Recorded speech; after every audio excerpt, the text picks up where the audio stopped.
আসসালামু আলাইকুম বন্ধুরা, সবাই কেমন আছেন? আশা করি সবাই ভালো আছেন।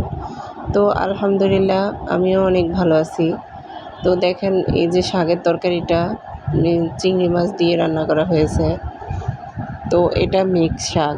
আরেকবার আমি তুলেছিলাম মিক্স শাক, সেটা আমি পাঙ্গাস মাছের মাথা দিয়ে রান্না করেছি। আর এটা আজকে শুক্রবার গরু মাংস রান্না করব, আর এটার সাথে থাকবে এটা চিংড়ি মাছ দিয়ে রান্না করব। তাই শেয়ার করতেছি আপনাদের সাথে। নিজের গাছের শাক রান্না করার স্বাদ মজাই আলাদা।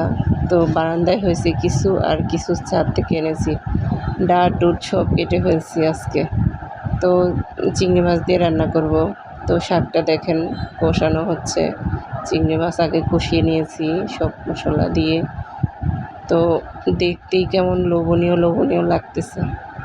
তো চিংড়ি মাছটা দিয়ে রান্না করাতে এত মজা হয়েছে, বিশ্বাস করবেন না। আমি শুধু শাক দিয়ে 1 প্লেট ভাত খেয়েছি, এত মজা লাগছিল। আলহামদুলিল্লাহ।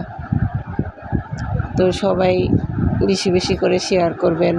আমার পাশে যারা আছেন সবাইকে অসংখ্য ধন্যবাদ। যারা এখনও ফলো দেন নাই সবাই প্লিজ প্লিজ ফলো দিয়ে দিবেন, আর আমাকে সাপোর্ট করবেন। আর আমার মতো এভাবে বারান্দায় শাক গাছ লাগিয়ে শাক রান্না করে খান।